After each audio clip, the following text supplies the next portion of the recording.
Hello Mr. Tatang and Miss Dia. Now I'm gonna tell you about the materials in Science Chapter 4, which are the organ that make up human circulatory system, which organ that make up the human.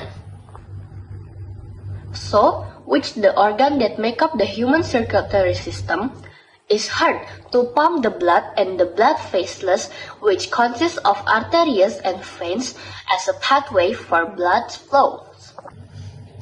So now I'm gonna tell you about the human heart. The human heart is cone shaped and it has 300 grams of mass, and the human heart is wrapped by the two membrane is called pericardium, and in the membrane space it has pericardial liquid. The human heart, it have four chambers.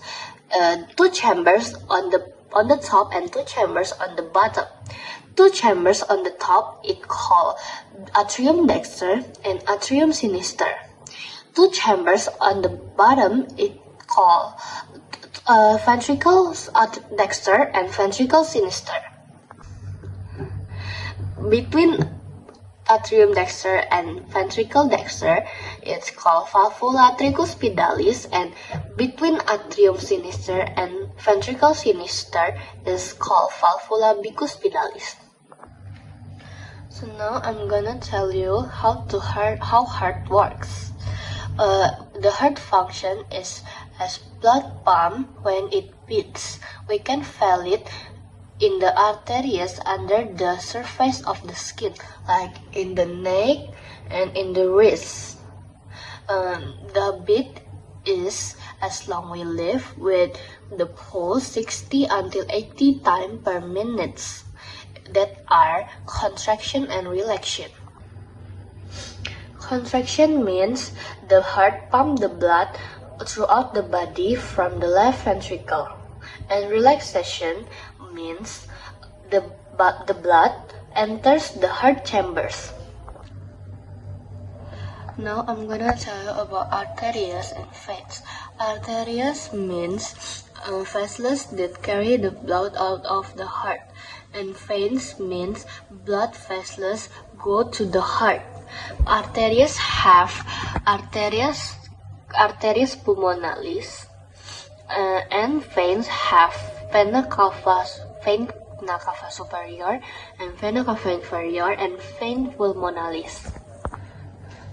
Now I'm gonna tell you about small circulatory system. Small circulatory system is start from ventricle dexter, arteria pulmonalis, lungs, vena pulmonalis, and atrium sinister. And what about big circulatory system? Big circulatory system is start from ventricle sinister and aorta, throughout body, vena cava, and atrium dexter. So our body has blood and system. It's called the lymph system. It helps us to keep healthy. Blood is made of two main parts, plasma and blood cells. Plasma is a yellow liquid from our body. It carries food, water, and hormones to all parts of our body and take away waste. Plasma also has proteins that help fight germs and keep our body strong. Red blood cells or erythrocytes are the cells that make blood look red. They carry oxygen from our lung to all parts of our body. And then they take the blood to the lungs again so we can breathe out.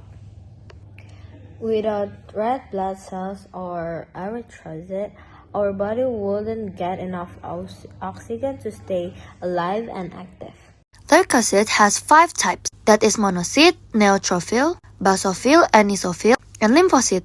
Leukocyte is used to protect our body from infections. For example, monocyte and neutrophil eats bacteria and germs and dead cells from our body, while lymphocyte makes antibodies. The shape of a leukocyte is not fixed or amoeboid and can pass through capillary walls. Leukocytes are 12 to 13 days old. They have no color and have a central cell at every 1 millimeters. Blood contains 5,000 to 10,000 leukocytes and will increase if you have an infection. If a number of leukocytes exceeds more than normal, it's called a leukocytosis, and if it's the other way around, it's called a leukopenia.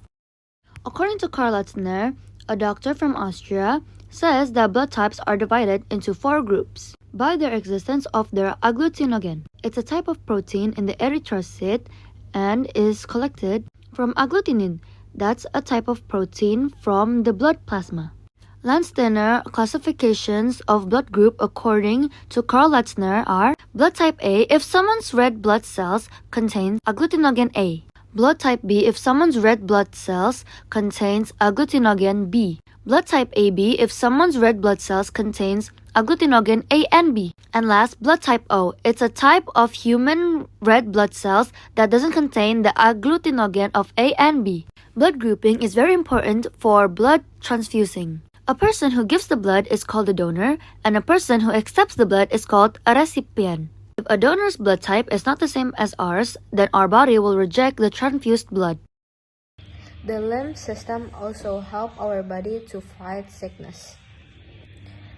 Lymph is a clear liquid that moves through small tubes called lymph vessels.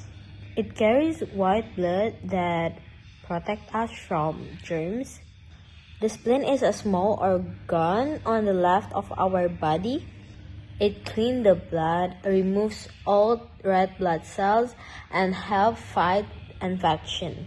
Tonsils or amandles is at the back of our throat. They stop germs that comes in through our mouth and our nose. There are several disorders that can affect the human circulatory system.